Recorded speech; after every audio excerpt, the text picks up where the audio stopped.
Welcome into Jungle Tales, a Pirate Baseball podcast. You're watching This Week in Pirate Baseball. East Carolina goes 1-3, a 4-1 midweek loss to NC State, where ECU got just 3 hits. Then fell 6-0 on Friday night, 3-2. A really heartbreaking defeat on Saturday, but bounced back in a big way, taking the series finale from the Charlotte 49ers 12-4. ECU now 21-16, overall 7-5 in the American.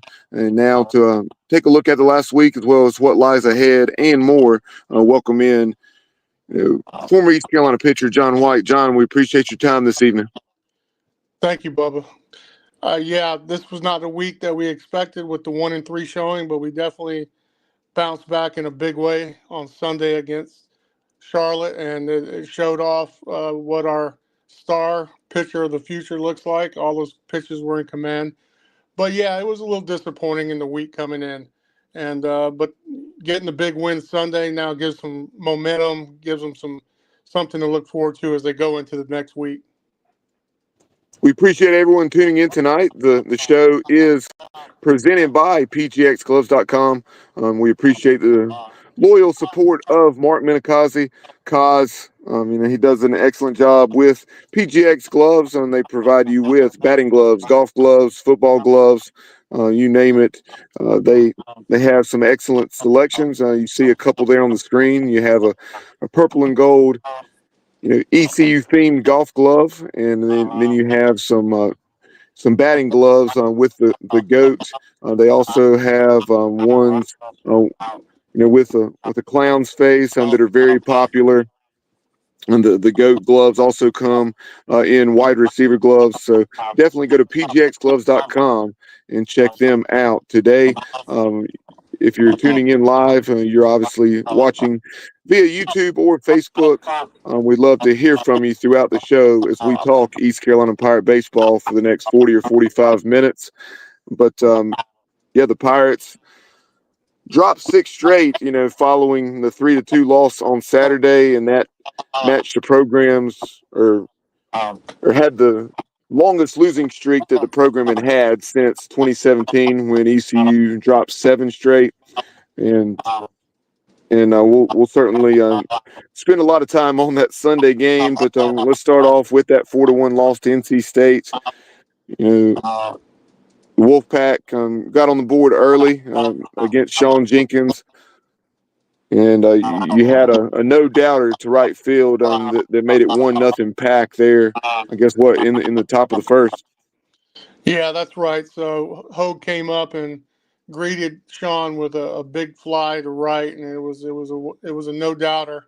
But Sean did get that start, and so he's getting a little bit more looks at different parts of the week, and then the weekends they're trying to figure out exactly where he's going to fit in. But based on how he did yesterday, it looks like what we're going to see as far as the weekend start.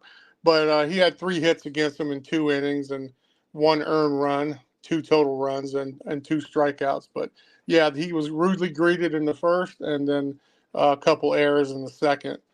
Got them an unearned run, took it up to 2-0 before we were able to come out and score 1 run with a sac fly by Trammell, and then Dixon scored on that sac fly.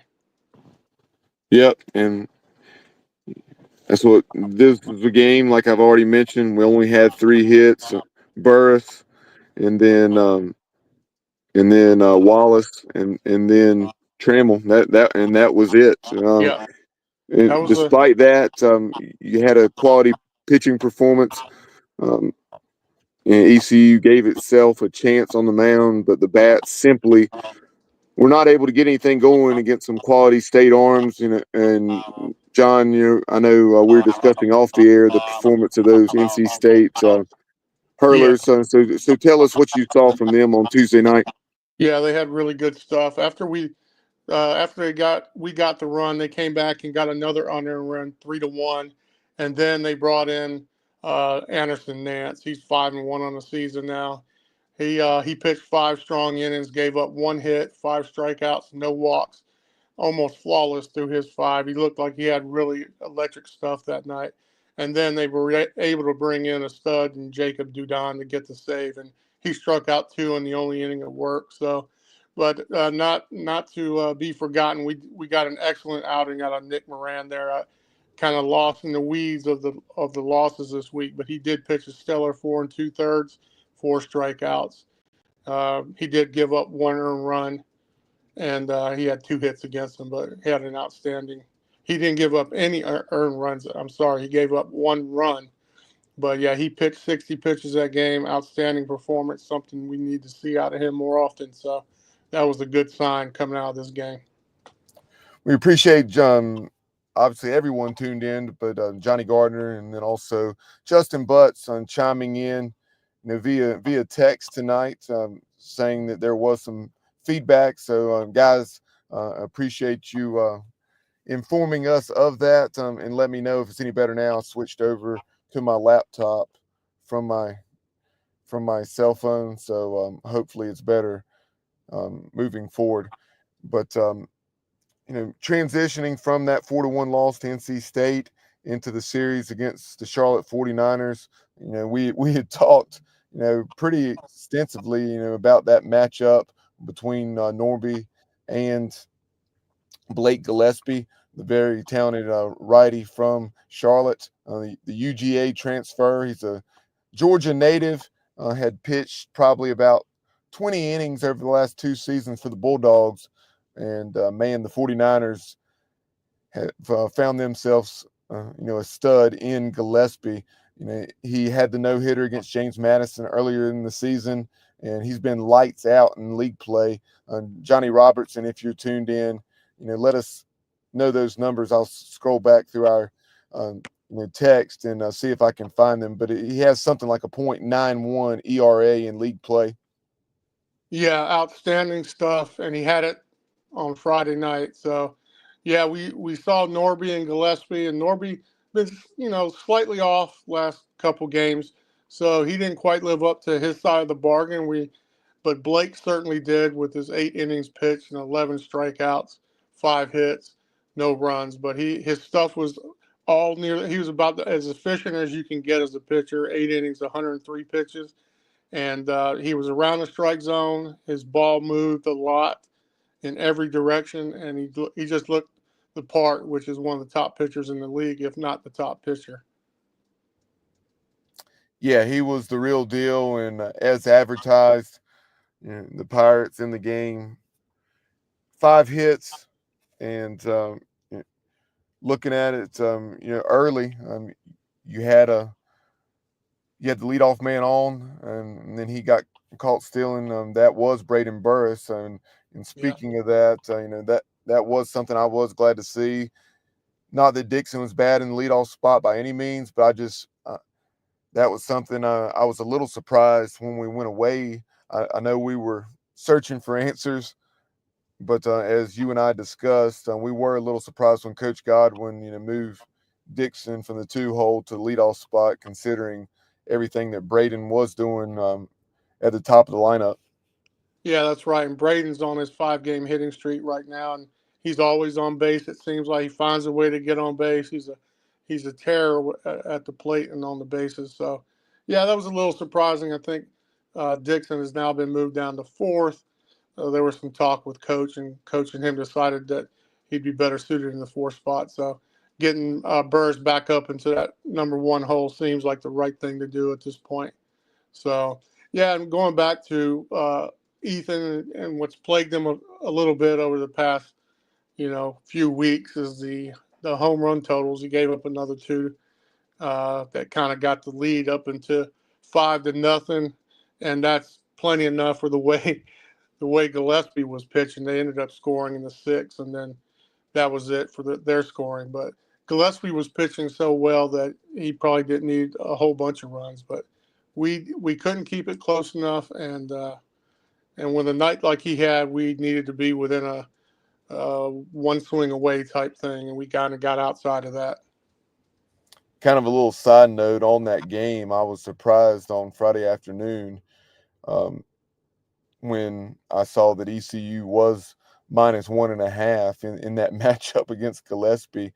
certainly thought we could win the game, knowing that it was probably going to have to be a 2-1, 3-2 type game in order for us to do so. And then Yeah, you've that's referenced some of Charlotte's offensive production.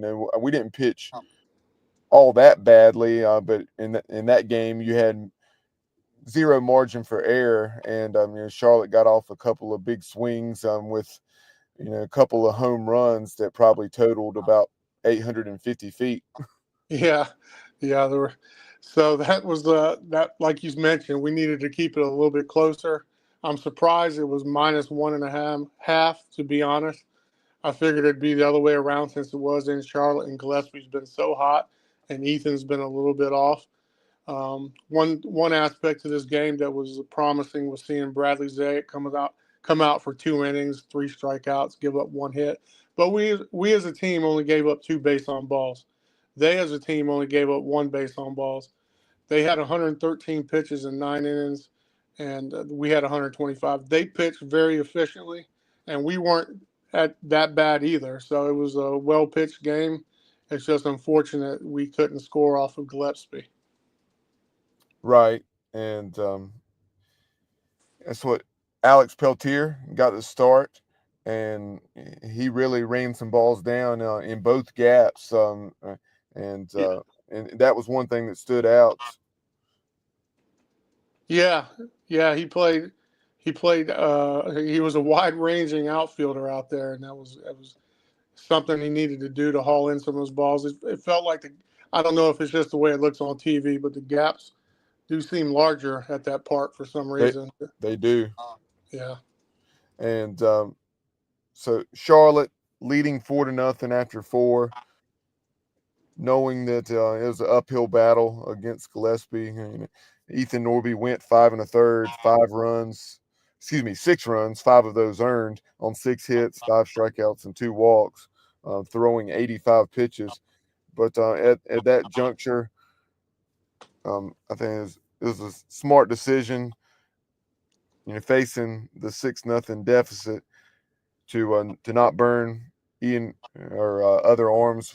We used Ian White Jr. and Brad Zayak, but obviously at that point, facing a 6-run deficit, you were not going to see any of our better arms, more reliable arms, like an Ethan Young or anyone of that caliber, with the 2 games to play, and and we'll use that to transition into Saturday's game. I will say one final thing. Looking over the numbers there, I mentioned how the Pirates had 5 hits. You had Burris, Wallace, Williams, Collins, and Boucher, all with a hit apiece. And then John Collins also had another quality at bat where he smoked one to left field, and a heck of a play by the Charlotte left fielder in the 49ers, be it in left field or around the infield, throughout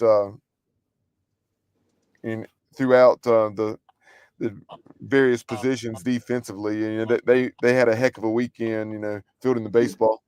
yeah, yeah. Big John, his launch angle isn't quite like one of those uh, super home run type hitters. He's more of a line drive to upper part of a launch angle. So he has a lot of those hard hit line drives that are coming so quick at you, even in the outfield, that you have to make a decision fairly quickly. Now, if he does get one up in the atmosphere, it goes a long way. He's got a lot of power. Yep. Excellent point there regarding Big John Collins, the Boston College transfer. And now, taking a look at Saturday's game, Brad Pruitt getting the start, as expected. And Prue, all in all, did not pitch poorly at all. Did get into some trouble there early, where he had some free passes. But on the whole, what was your thought about Brad Pruitt's second start? Oh, I thought he did well. He did fine. He did give up a couple walks. They got hits and a couple earned runs there. 3 earned runs, I believe, on that double. That was a big hit for them. He could have got out. but it didn't happen, and they were able to score three. But other than that, he pitched fine. I saw no problems. He has great stuff, and he did give us four in the third.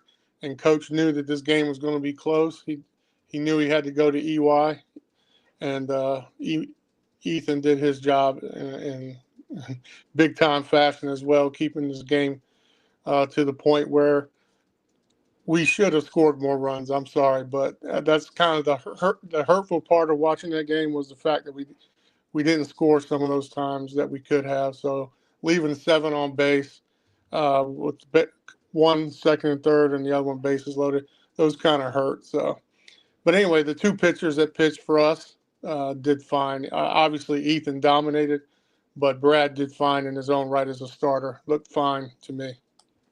Yep. Brad Pruitt, with that loss, 2-3 now in the season, but 4 1/3, 3 runs, all earned on 3 hits, 2 strikeouts, 2 walks, 4 approved. But those free passes did prove costly there in the second inning. And then Ethan Young, Ethan was stellar. 3 2/3 shutout baseball, 2 hits, 6 strikeouts, and a walk. And I was talking to Coach Woodard actually after the game, and he was extremely impressed with Ethan Young, and saying that he definitely, in his opinion, has the potential to be a future big leaguer. There's no doubt his stuff is that good. He's got the size to him as well. He just looks like he's in control on the mound, and he is a big strikeout pitcher. So yeah, he's got all the tools. He's got that slider, and he's got a good fastball to go with it. So that's a deadly combination. Good pitcher. And taking a look at the lineup yesterday, we talked about how Braden Burris and Colby Wallace, they're currently riding 5-game hit streaks. You had Austin Irby. He did not start, for the first time. Was that all year, perhaps? Just think off memory. That the first game that Austin had not started. If not, it was one of only a couple, and it had been a while since Austin had not been in the lineup. I don't remember him not starting at first, and Colby got to start at first, right? Right. Yep. Colby Wallace was there, and then of course Austin Irby did get a pinch hit AB late in the game. I mean, kind of a controversial situation there, where they said he offered at it when he was bunting, but he did not, and because of that, I mean, he was hit by the pitch, and then he obviously was kept there, saying that he did in fact offer, and I think Coach Godwin in the post game said that was bull crap, and it was going back. I did have some video on that one, and I think it definitely was a bad call. It was pretty close, but he definitely pulled the bat back. But unfortunately, it worked out. And Yeah, and if it's then the one I'm thinking about, he got hit to me.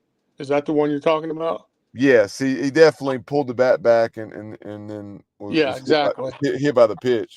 Yeah, that's what it should have been. There's no Yep, doubt about that. yep, no doubt. So And I was then going to tell you real quick on the Charlotte side, their pitcher, 5 innings, their starter, he did get the win, but he was let off the hook a couple times. He only gave up 2 earned runs, but we could have had a few more, and I thought we should have, but it didn't happen.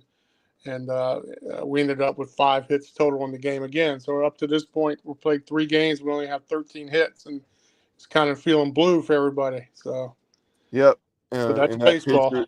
pitcher that you referenced, Andrew Cribbs, he improved to 3-1 on the season, 5 innings.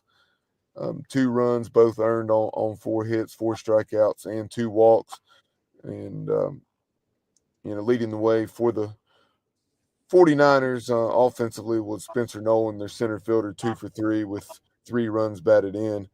But as you mentioned, just it was gut wrenching for the Pirates there, where you had 2 runs already in on the big pinch hit double by Jack Herring to the right center gap. or Yep. I guess they're kind of toward the gap, over the right fielder's head off the wall there by the 49er bullpen.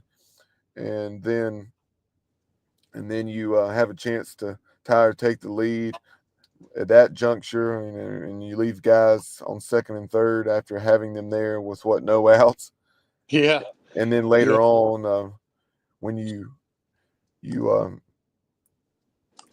It, have Roger Vergara. I was blanking. yeah. Roger Vergara lined into the game-ending double play. Where Yeah. we had a pinch runner, and that was a Yeah. situation where he didn't play that exactly right as a base runner, just Yeah. not being a step back on the line drive, and Yeah. and Freeze. understanding the positioning of those 49er infielders. Yeah. Yeah. Exactly. That's a freeze. When that ball's hit like that, it's a freeze. But it was unfortunate. And going back to the Jack, first of all, he came in and got the big pinch hit and got the 2 RBIs. But now we have second and third and didn't score. That was a big deal. And then we get to their closer who has 6 saves on the year, and he's walked the base. We got 3 men on, and then thinking we're going to score a run here and tie it up. At least we're going to tie it up, and then that gut punch of a double play to end the game really, really stuck in my craw because I thought that this game should have been ECU's game from the start, but it didn't work out that way, and that's how baseball sometimes ends up being. Kind of our resident umpire here, if you will, John Justin Butts. That's right. Does high school and then some small college and JUCO baseball. And Justin said that he agreed, no doubt, regarding the AB with Austin Irby and the bunt attempt and the HBP. And he said it was on the NCAA rule review this week. He receives an email and highlighting questionable calls, from the previous week.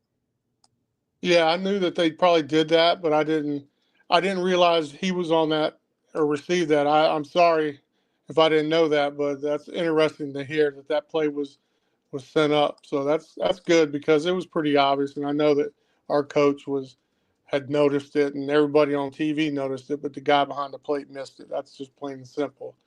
And it did work out in the end, but it's still he missed the call. So And any final thoughts about that one? Just heartbreaking there at the end. When it looked as though the Pirates would probably at yeah, least tie it to force the bottom of the ninth. But my last thought on that game was I'm sitting here watching, saying we're going to tie this at a minimum, probably go up one, and are we going to leave Ethan in to secure this win? Which obviously they would. So unfortunately, it didn't happen, and it was a quick ending to the game, and that's what the gut punch was all about.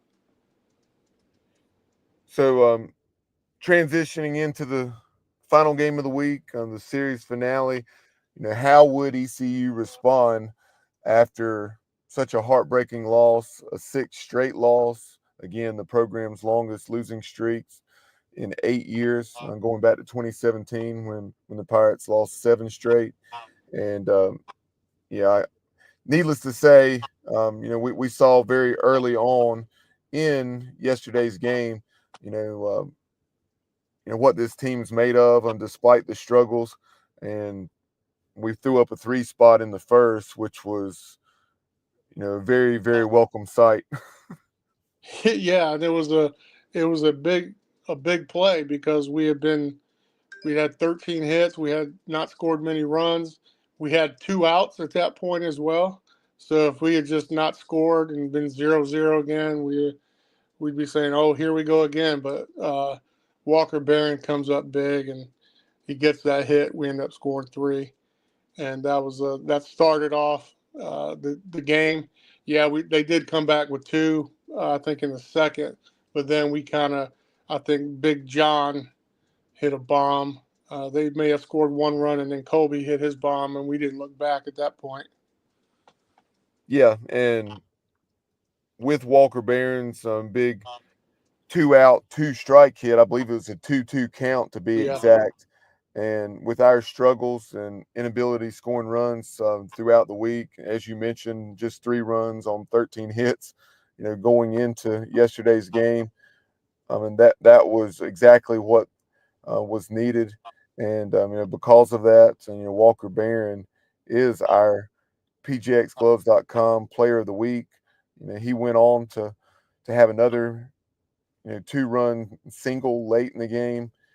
Um, the 3-run knock there in the first on what was a double, and 5 runs batted in for the week, 4 for 12. So obviously most of that damage was yesterday where he went 3 for 5.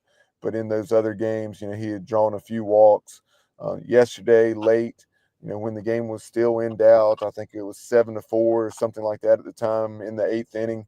Walker laid down a nice sac bunt. So a guy that didn't play a ton of baseball last year for us, but he had been around the program and has shown tremendous growth. Been pretty solid behind the dish this year. Catching all but 1 or 2 games. And congratulations to Walker Barron, the sophomore catcher for the Pirates, on being named this week's PGXGloves.com Player of the Week. Yep, well deserved. He got us off the schneid, as they say. We needed that big hit with 2 outs and two strike or 2K or 2 strikes on him, as you mentioned. So that was a big start to that game. And the rest of the team during the week, we had 1 hit here, but this is really our first big multi-hit game by a person, and it was the catalyst to a big win on Sunday, which hopefully kickstarts this week off to a little better start, and then ultimately a big weekend.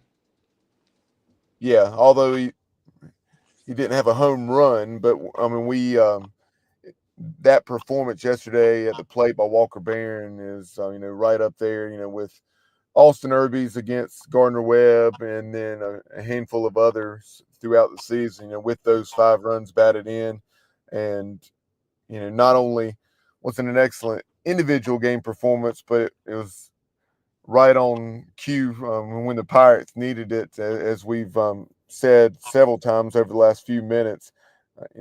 That was our logic, why he edged out the likes of Colby Wallace and Braden Burris, who had solid weeks with a hit in every game, and in Wallace's case, 2 in yesterday's game, including a home run, and playing an excellent glove as well, as John mentioned, at third base and first base was Colby.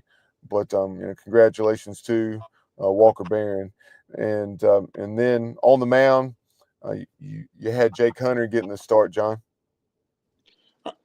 We're talking about the okay, so yeah, so Jake Hunter did get the start. I don't know if I was ready to hear his name being up there. I thought maybe they'd start Sean, but they went with Jake, and he pitched 2 innings, got a couple earned runs off of him, 1 strikeout, 3 hits. Um, so yeah, I mean he did okay, I would say, but I mean compared to the rest of the game and what we saw out of Sean, it makes it look very pedestrian at this point. But he did give up a couple runs there for them, and they got back into the game at 3-2 before Big John came in and hit the bomb to help give us some breathing room. And then Coach moved on and went to Lance Williams for 1 inning, and he did give up an earned run himself, but did strike out 2, and then ultimately handed the ball off to Sean, and that was the last person that needed the ball with the way he was throwing yesterday. Yeah, Sean, was, as you and I were discussing during the game, John, he was about as sharp as he's been in the purple and gold. What we saw yesterday from Sean Jenkins is what we heard about throughout the fall. Exactly. He had all his stuff going, uh, total command of every one of his pitches. Great. His fastball was popping. He said people were talking about it, and then his curveball. He did throw his curveball a couple times, which is to me a lot better than people think. But he has the slider and then the changeup. But he had total command of all those pitches. He 6 innings, 8 strikeouts. So the 8 strikeouts tell you that they had trouble getting hard hits on his pitches. So he had a lot of movement going on, a lot of spin on the ball. So it was a great outing for him, and it was the best I've seen him pitch so far this year. and is what I expected out of him based on all the reports of his high school career. It was that, and he had gotten the ball against NC State on Tuesday, and we talked about that performance in that game. Went a couple innings through 32 pitches. Yesterday, he responded with an 88 pitch um, performance in relief for the week. 8 innings, 3 runs, 7 hits, 10 strikeouts, and a walk. But in that stellar, 6 inning save of all things, crazy to say, but Yeah, usually you don't get a 6 inning save, but Lance ended up being the 1 inning winning pitcher based on the way Sean pitched. and a 6 inning save for Sean Jenkins. 1 run, 4 hits, 8 Ks, and a walk. And like Ethan Young on Saturday, Coach Woodard was extremely impressed with what he saw out of the 17-year-old Pirate freshman. Yeah, electric stuff for a 17-year-old. There's no doubt about it. And if he can command his pitches like we saw yesterday, and I know Coach was very excited about that, if he commands all four of those pitches like he did with his velocity, he's got a lot of stars in his future. He does that. For the game yesterday, after having just 13 hits in the first 3 games of the week, ECU pounded out 11 hits. Um, Walker Barron 3 for 4 with those 5 runs batted in. Colby Wallace 2 for 5, 3 runs scored with the no doubter to left field. And then you also had Burris with a hit. Jack Herring with the hit, getting the start in the 2 hole. Of course, something we have not talked about that we'll elaborate a little bit more on here in a moment was excuse me, Braxton Trammell's injury. Where he and Alex Boucher collided in Saturday's game, and um, that combined with how Jack Herring had the big pinch hit on Saturday led to Jack seeing a start in the 2 hole and in right field on Sunday. Yeah, I think the one thing of note in this game that was kind of overshadowed by the home runs and the bigger hits that was the fact that there were runners on base when that was occurring. And there were some bunts that were put down and forced that pitcher to try and make plays, and they were struggling to make plays against our speed. So that was a big catalyst to having those runners on and being able to hit those home runs with runners on early, like Jim did or Big John did. So runners on helps, and we put the pressure on them, and they couldn't quite handle it. And next thing you know, we're putting up 12 runs against them. And at that point, coach had started moving towards a piecemeal or pitch everybody game type thing going on at that point. It kind of got out of hand there. Right. And He also saw what our coach saw on Friday night, that he was not going to get very many runs against the young Sean Jenkins. and one more note on Sean Jenkins. Sean, I mentioned the 88 pitches, 57 strikes, very, very sharp, and something that I failed to mention that I wanted to go back in Friday's game, with Blake Gillespie. 103 pitches across 8 innings, and of those 103, 75 were strikes. Yeah, And Coach Godwin after the game was very complimentary of Blake Gillespie, saying he was tremendous, and that slider is. He yeah. likened it to Trey Savage. A lot of movement on his pitches, and yeah, as we mentioned earlier in the call, he was about as efficient as we've seen on the mound. He was around the plate, his ball was moving. We weren't getting big swings on it, so it was a tough matchup, and he came to shine that night. So and then their coach got to see Sean kind of provide similar results with the arsenal of pitches around the zone, efficient, 8 strikeouts. So that was a pretty good thing to see that he's going to see as a coach of Charlotte for a couple years to come, right? And looking at the box score from yesterday, For the Niners, some 4 runs on 9 hits, and then 3 errors. But don't let those 3 errors fool you. Um, yes, they weren't as sharp yesterday, but they still made some tremendous plays. I think the first play of the game, they took a single away from Braden Burris, a diving catch by the shortstop in the 6 hole. You probably remember that. And then there was also an excellent catch by the left fielder and some other fine defensive plays um, in that game, as well as even more so in the first two. Yeah, they had a fine defense. Just as I mentioned, they struggled a little bit with those bunts and the pitcher fielding it and trying to get it to first. So that kind of threw them for a loop there in this game, and we capitalized every time they made a mistake. So A couple other notes before we move on and take a look at the American scoreboard and have a pro Pirate report and wrap up tonight's show. You had Denny Hoover, Lane Hoover's father, as well as Lane and their middle school baseball team from Lincoln County, the Lincolnton area. And that was awesome to see. Those 15 young men or so, cheering for the Pirates, and they, as well as all of the ECU fans, were pretty vocal, throughout the weekend, despite not a ton to cheer about in those first two games. But to our fans' credit, they still showed up in full force yesterday, and it was an excellent showing. And I know Coach Godwin's very appreciative and complimentary of Pirate Nation following the game.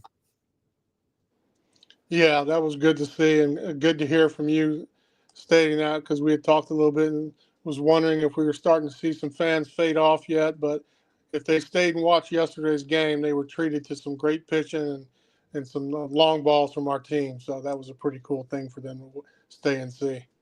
And in addition to former Pirate Lane Hoover, going back a little bit farther, you had Chandler Jenkins, who's from the Hickory area.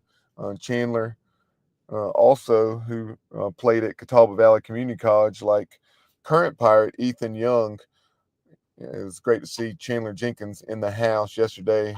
Did not have the opportunity to talk to Chandler as I did the Hoover family, but great to see them supporting the program, and you would definitely expect nothing less. Glad they were able to get out to Hayes Stadium. But and then on Friday, I hadn't even mentioned this to you, John, but your former Pirate linebacker from the late '90s, Jeff Carr, he was in the house at Truist Field. Nice. Yep. Yeah. I saw where they were doing something at Truist Field. Coach was there, correct? Football coach. Um, I know Blake Harrell. He was at the game on Saturday. I'm not sure if Coach Harrell was there on Friday night, but Okay. Yeah. I, I believe it was just on Saturday's game. Okay. Yeah. Yeah. That's pretty cool. And the announcer made note that he said he's seeing as much purple and gold as he has green in the game. And he says that he did mention how the ECU fans still travel well and support their team. So they did get a mention on ESPN. And did you happen to see the number for Friday night? I know Saturday I saw 1,200. Yeah, I can get it for you real quick. So on Friday night's game, Correct. Yeah. What was the attendance 30, at 30, 30 Truistville? 3,627. 3,627. That sounds about right. I know 2 years ago when we played them there in a midweek game, obviously we were ranked seventh. You didn't have the threat of weather that night that you did on Friday. Um, that year, I think we had about 4,500 there. But Yeah, getting a little feedback. Charlotte definitely seemed like they had more this year than they did 2 years ago, and you still had a very strong Pirate contingent. I would say it was probably, I don't know if it was 55-45, 60-40, but it did seem as though there were some more Pirates than Niners, but Charlotte Yeah, had more there than I thought they may. I was gonna let you know, Bubba. You're getting a little feedback there. Thank you. Yeah, and there's a lot of feedback on your end as well. I don't know. I think it'd been fine here until the last couple minutes for both of us. So you may try. Let me know if I still have feedback, John, in the comment section or private chat, and then I'll carry on with the scoreboard. If you'd like to sign out and back in, see if that helps. But taking a look around the American, ECU now 7-5 in the league, and we'll put up those league standings very quickly. You see UTSA atop the conference. The Roadrunners 28-9 overall, 10-2 in the AAC, and then you have South Florida, the Bulls at 8-4 and 20-13 overall. But UTSA, they were 3-0 on the weekend. They swept their series out at Wichita State in dominating fashion, 9-2, 16-8, and 5-1. The Bulls, however, dropped 2 out of 3 at home to the Rice Owls. The Owls, after getting dominated in the series opener, losing 14-3, bounced back with 15-3 and 5-2 wins. Obviously, Charlotte took 2 out of 3 from the Pirates. Tulane took 2 out of 3 from UAB at home there in New Orleans. And Tulane is now 23-14, 7-5. The Pirates 21-16, 7-5. And that was a really, really big win, not only because it snapped a 6-game skid yesterday, but kept the Pirates in position, where if they can figure some things out and eliminate some of those things that have troubled them in their narrow losses this year, like the ones against FAU and then also Saturday against Charlotte, you never know, because you take a look at the standings. The Pirates have UTSA in Greenville for 3 and also Tulane in Greenville for 3. And they do go to Tampa on the final weekend of the regular season. And then you have this week's opponent is UAB in Birmingham, and then Wichita State a little bit down the road here in a few weeks in Wichita. But Memphis, how about those Memphis Tigers? They go to Boca and take 2 out of 3. They drop the initial game by a run, and then they win 2 one-run games. So that was a heck of a series, between the Tigers and the Owls down in Paradise. Did you see that one, John?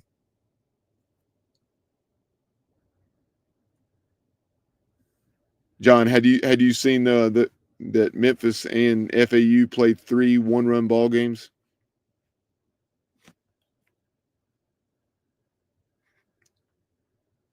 Well, I thought John was back. I did see that. I kind of dropped there for a minute to see if the feedback between you and I got any better, and I checked live to see how you sound, and you sound fine live. So, yes, I did see those, Bubba.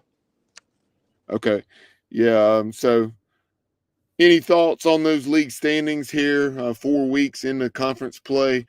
I was just saying that win yesterday, obviously any league win's big, but just given the circumstances and what I was pointing out with UTSA and Tulane, 2 of the 4 teams above us in the standings. And then you Yeah, also have South Florida that we have not played. So if we can get some help and get some other folks, well, to knock off Charlotte, we can still, to a large degree, control our own fate here. yeah. So you have South Florida playing Charlotte this week, correct? So you have that series going on. They're both 8-4, and then as you mentioned, we have UTSA and Tulane. So they're 2 teams they're going to battle. So, yeah, so that Charlotte South Florida is big for some movement. You would expect it to be a 2-1 and not a sweep, but you never know who's going to win in that game. But so there's going to be some movement at the top of the league after this week coming up. And so there you have a look around the American with our AAC baseball scoreboard. Um, folks, if you're chiming in via Facebook and YouTube, let us know your thoughts on the league race, and then also just other college baseball results on some other scores of interest from around the league before we get to our or not from around the league, excuse me, from around the nation. Get to our Pirate report. You had North Carolina sweeping Wake Forest. It was a one-run game in the finale, but in those first two, a little surprised just how dominant the Tar Heels were against the Deacs, 11-1 and 17-1. Yeah, those first two games were both 7-inning games, and it was over quickly. But they did play a very good game on Sunday, and Wake Forest a lot more competitive. But it didn't end up in a sweep for the Tar Heels. And then you had Texas A&M, the Aggies, after they're on a 5-game win streak now. How quickly things can change. You knew they had the talent. They had been run ruled 10-0 and no hit by Tennessee in that series opener, and then they bounced back with two big wins, outscoring the Vols something like 29-2 in a doubleheader, and then they had a midweek win. I think it was over Sam Houston, and it was certainly a challenge in two of the three games, but they swept the Gamecocks. Obviously, it's been a struggle for South Carolina since league play started. But after winning a competitive game in the series opener, they blew out USC 17-2, I think it was, in game two. And then how about the way the Aggies won in game three, trailing 12-7 going into the ninth, and then hit two grand slams. And I say the ninth, maybe it may have been extra innings, but they hit two grand slams to win the game 15-12. Yeah, that's incredible. And that's a team that was coming off of coming out of the gate as a top 5 team, right? And they dropped out of the top 25. But Yeah, preseason number one. yeah, preseason number one. That's crazy. A couple teams, Virginia, Florida, and then Texas A&M preseason number one. Those teams really hadn't lived up to what everybody expected at this point. But those good teams are going to eventually get better, and that's what we're seeing. Auburn taking 2 out of 3 from LSU was a little eye-catching there. A week after Auburn had just taken 2 out of 3 from Bama, and you had Arkansas dropping the series at Georgia after dominating the Dogs on Friday night, 13-3, lost 7-6 in consecutive games. And of note, Arkansas, which only has I think 5 losses now in the season, was played extremely competitively by Charlotte in Fayetteville, 11-10, 8-5, and 4-3. So Niners not far from having a chance to win that series. So some other programs kind of a bit under the radar. For some folks, who like to focus in on the household names, but for the ones that know college baseball, know that these are household names, despite not being in a quote P4 conference. Programs like Northeastern 25-9, Western Kentucky 31-5. In the Big West, you have several quality clubs. Obviously, UCSB, with everything we heard about them preseason, but Hawaii, Cal Poly, UC Irvine have been very good. I'm glad to see that Cal State Fullerton and the Titans are playing much better baseball after struggling in non-conference play. They are 9-6 in the league, and think highly of Jason Dietrich, former East Carolina pitching coach, and very happy to see him doing well. UCLA is having a bounce back season. They've, after being number one in the nation just a few seasons ago, or maybe at this point, maybe about 5 years ago, the Bruins had fallen on some tough times, relatively speaking, over the last couple of years, and they're 28-7 in their first year in the Big Ten. High Points 25-11. And how about West Virginia? Randy Mazey retires, and the Mountaineers in the Big 12, 30-4, 10-3 in the conference. Yeah, that's pretty impressive, and that's something I didn't realize till you just mentioned it.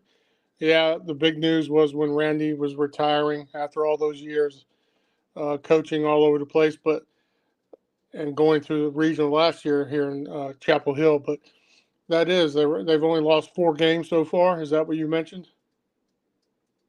Correct. The Mountaineers are 30-4, but when I've tuned into the D1 Baseball podcast, unless I've just had selective hearing, because I know folks have chimed in the comment section, and the Mountaineers, and despite being 30-4 and 10-3 in the league, and I think sitting atop the league standings, have not been getting a ton of pub, which is surprising. But if they keep winning like they are, they definitely will.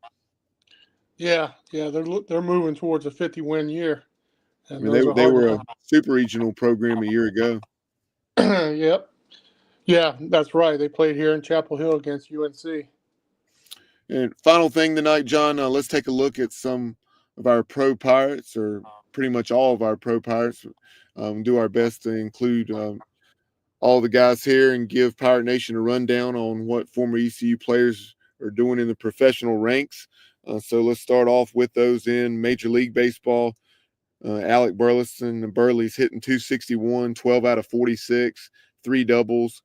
I think out of 15 games, he started 11. They do typically sit him when they're facing a left-handed arm. You have Gavin Williams. Gavin won his last start.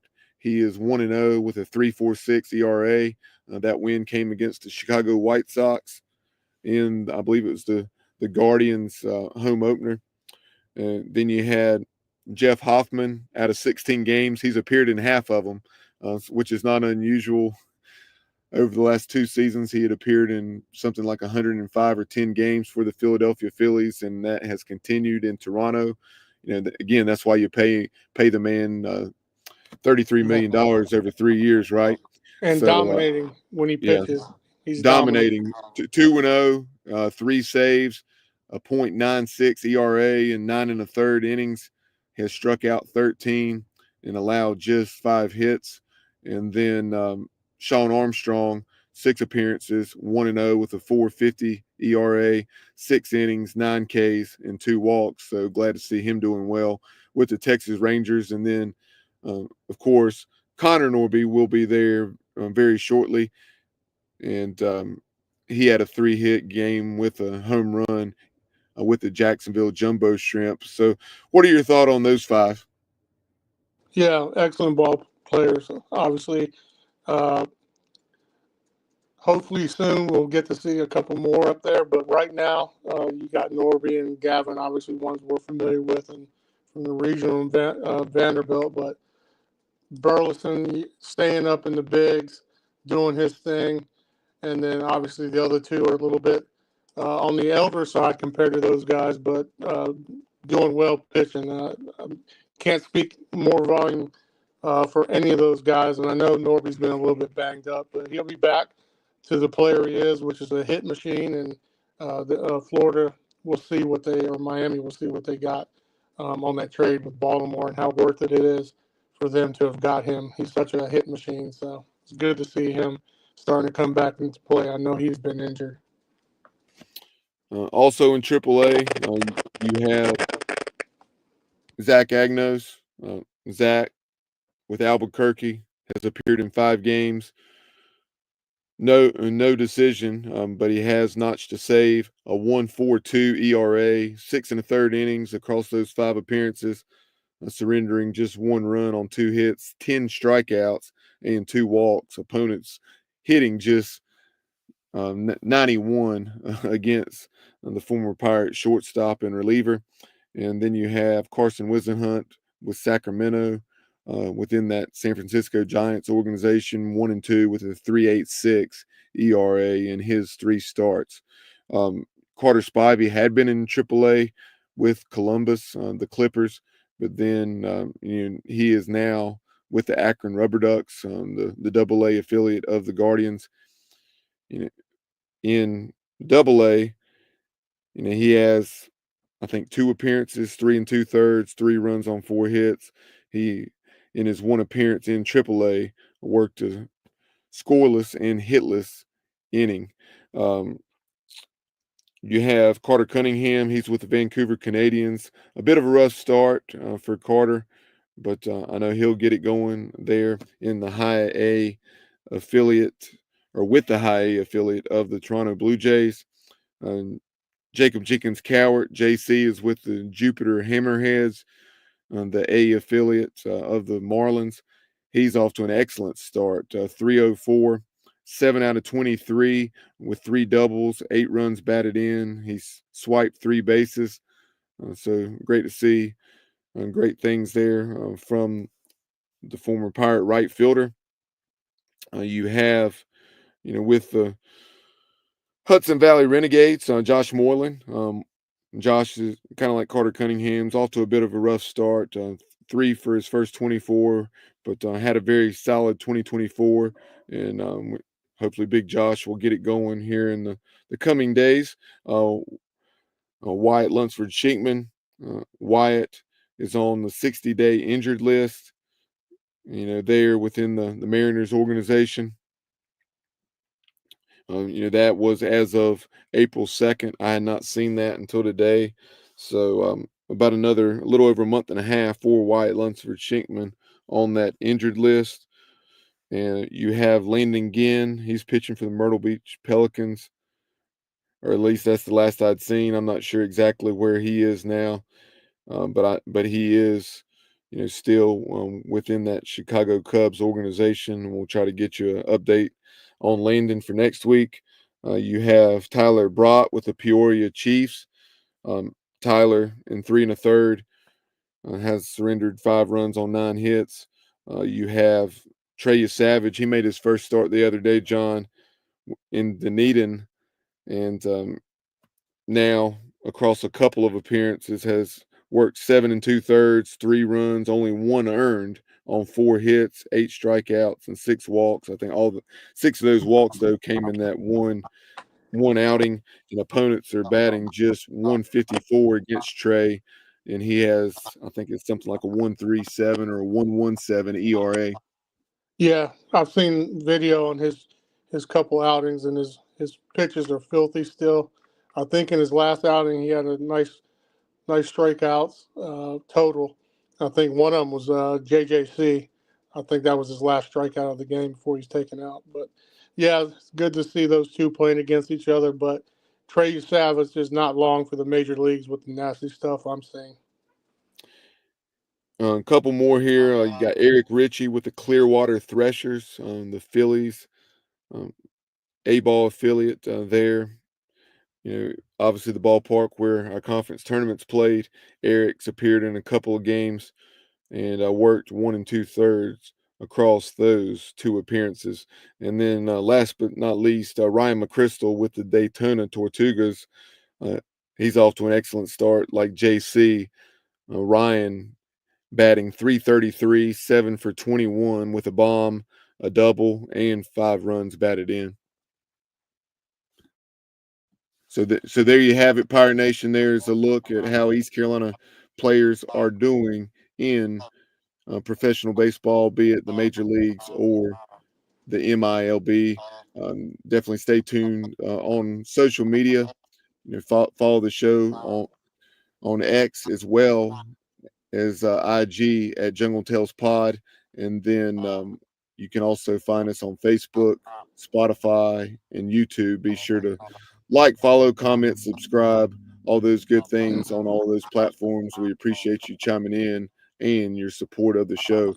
John, any final thoughts before we get out of here? You have a 4-game week ahead, with UNC Wilmington tomorrow night at Clark LeClaire Stadium in the Jungle, the third of 3 matchups between the programs this year. Seahawks took the first one 9-4 in Fayetteville, and then you had a couple weeks ago the Pirates winning 10-6 in 10 innings on a Alex Boucher grand slam, when the Seahawks walked 6 batters in that 10th inning, and then you have ECU traveling to UAB this weekend. Yeah, this was a good week, coming off of a great win on Sunday. So Wilmington at Tuesday in Clark LeClaire, and then heading down south to play UAB. But we need to have a great week this week to kind of keep that momentum going. I think coaches sees a pitching staff that is kind of unfolded a little bit more, especially with the way Sean is pitching at this point. And then he can rely on Brad as well to step in. So he has a lot of options right now. Who knows where he'll go with it? But I think he's got a better idea this week. And you see him getting a little bit more firm at the top of the lineup at that 4th spot. So we'll see what comes. He likes to change his lineup around, but it's a good week to get a good 3-1 or 4-0 to talk about for the upcoming this week in baseball.